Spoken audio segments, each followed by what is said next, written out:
Good evening. This is the Elliott wave update for the S&P 500 for Thursday, February 17th, 2022. What a difference a day makes. Thursday's trade basically reversed, or was a total reversal from Wednesday afternoon's trade, where the market just decided to take off and rally back above resistance. And here in the S&P, we did do a complete and total reversal of all of that activity, and the market did continue to sink and continue to break down, and broke down below the 20, the 50, the 4, and the 8, broke down all through the moving averages, including the 200, which set the tone that the market just was going to continue to go lower. And as we begin to look at this hourly chart, and I open it up a little bit, you're going to, okay, let me just try that again. There we go. You're going to see how this was left yesterday. But today, the 200 got crashed through, and then it broke through, and then it broke through, and then it broke through finally, and then it just started to nosedive. So it got through the 50, the 20, the 8, and the 4, and they're all now pointing lower. So what I've done is I've marked this high, not this one, and I'll show you why. I marked this high as the completion point for the minute wave 2 within this minor third wave that is going down. Now, this I had a little bit of a question about, and I double checked, and it's like, oh yeah, that's 84.50. This is 83. That essentially broke above that level. Here's the deal. I went through, and I normally will go through on a line chart to get the closing basis. So what actually happened on that was it was overreached by that particular buy program, or by this particular bar, and the bar did not close here. The bar and the body of the bar actually formed a doji right here at 44.6975. So again, even if the majority, if this had been a solid bar and it closed up here and then went down in the next bar, then that would be considered a break above this endpoint. And actually the endpoint is right here at 44.78. So if it had broken above and closed above, then I would have moved the 2 and put it over here, and we would have had to recount how this got up to this level. But that not being the case, I put the 2 here, and this now gets labeled 1, 2. Now, that would be 1 of 3, 2 of 3, and we begin to again break down and subdivide as we are dropping lower in this third wave. So here's the first 1, 2. Then we have 1, 2, 1, 2, 1, 2. So that's 1, 2, 3 times. It is now subdividing on the way down. And that suggests that we've got a 3, 4, 5, 4, 5, 4, 5 to complete just the internal third, and then a larger 4, 5 to complete the minor third, the minute third, excuse me, and then an additional 4, 5 to complete the larger minor third. So we've got a lot of downside yet to complete. And what I did is I was doing the NASDAQ review and update. I went and I just opened up this 4-hour chart. Just doesn't always want to not follow through. And here is intermediate wave 1. So excuse me, we're actually in an intermediate third wave on the upper scale, the upper degree. And within that, we're in a minor third wave decline. And within that, we've just begun the minute third wave down. So we're in a 3 of 3, come on, of 3. So this has got a lot of activity to the downside to complete. At a minimum, at a bare minimum, and this would not put in a low, but these are my expectations. I look for the market to break below 43.54. That should not be a very difficult task. It nearly got down to there today. And then once that is complete, I'm looking for it to break below wave one, and that is at 442.12.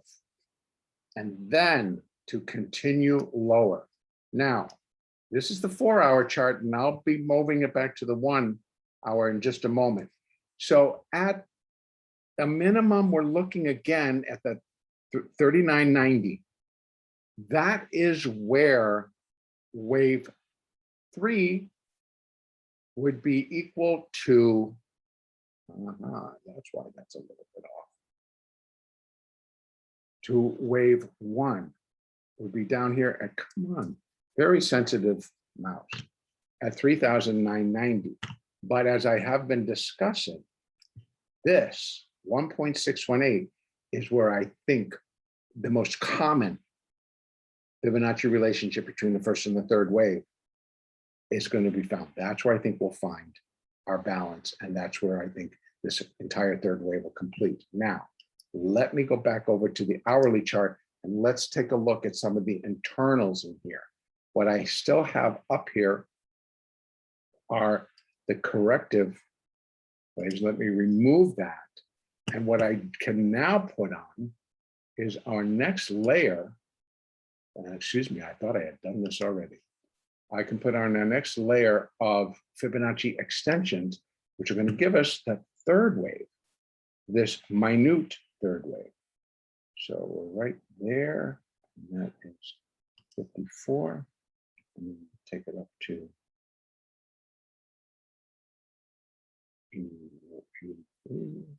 right there. And so now these inside, so these are the outside were for this larger intermediate third wave. And now let's say where we can overlap. Where would the minute look to complete?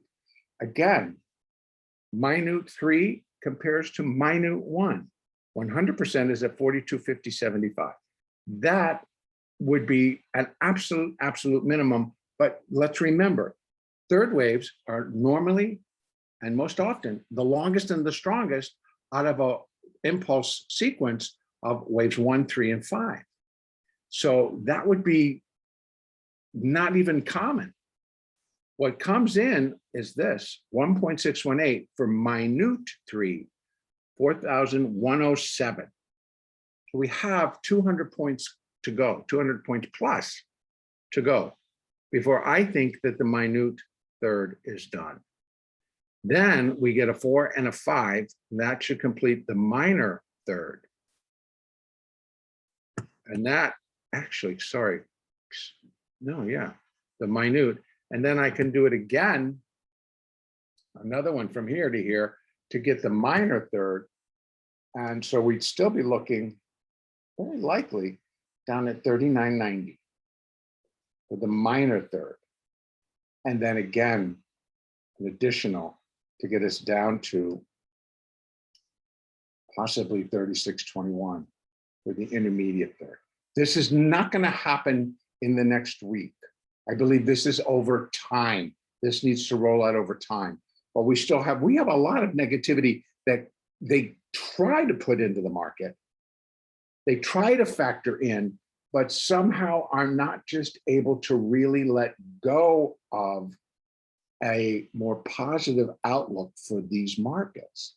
Now, I'm not sure what really is behind that other than somebody's positions. I really don't know. But I do think that we're dropping into, excuse me again, that point of recognition. And when we start to drop into it under this minor third, and then again inside of the intermediate level third, that third wave kicks in, and that's what we're dropping into right now. That's why I seriously am expecting a serious drop now, followed by an additional serious drop down. So but as we finish our sequences of fourth and fifth waves to complete the minute three. Then we get a fourth and fifth wave to complete the minor three. And then we get a fourth and fifth wave to complete the intermediate third. There's a lot of downside still left to do, the bulk of which will happen, I think, in this minute three.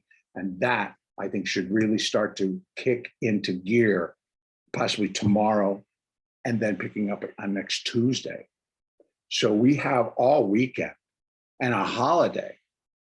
So a lot can happen in the world over those 3 days.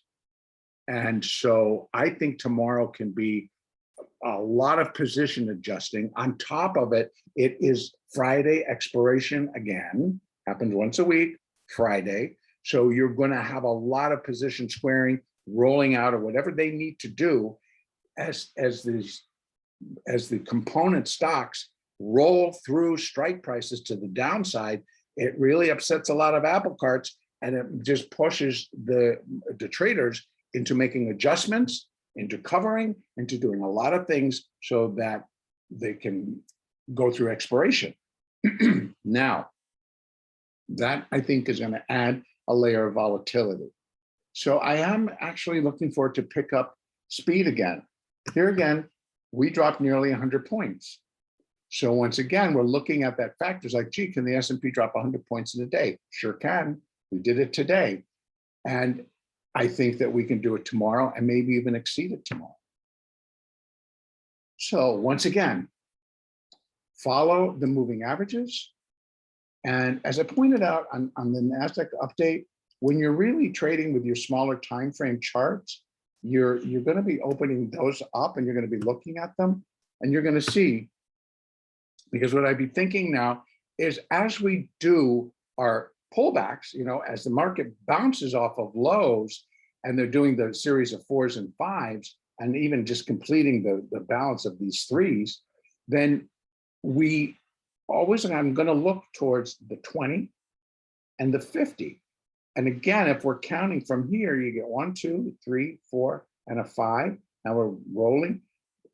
Basic Elliott tells us that a fourth wave correction will normally end at the terminus of the previous fourth wave of 1 lesser degree. That would right now on this particular wave would be right there.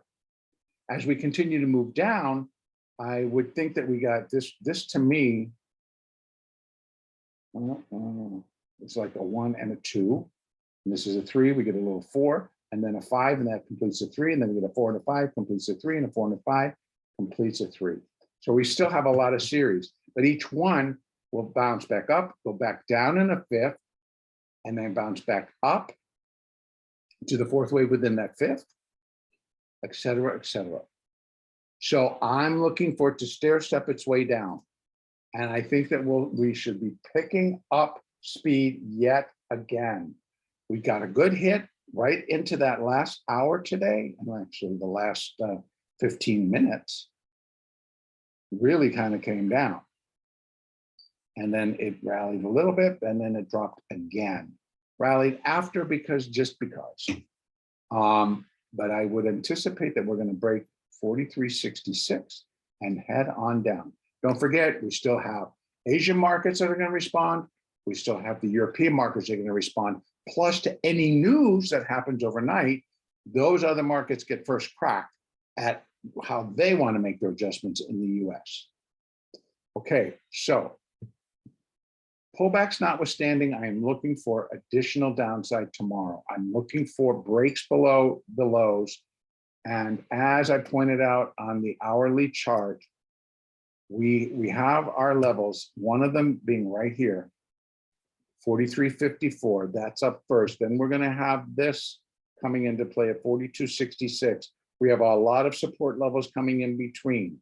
We have these exterior, which are for the larger intermediate third wave. That's what these are.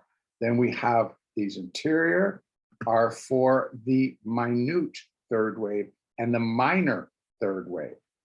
So it's actually the minute third, but we're figuring it from the minor level. So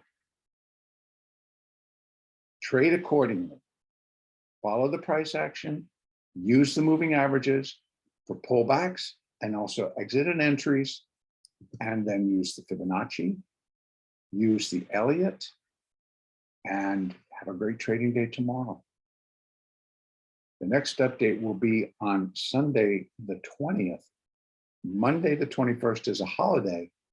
Depending on what actually trades in Globex, Sunday to Monday, I may make an additional update, but I will make an update once Globex opens on Sunday evening. So that'll be our next update.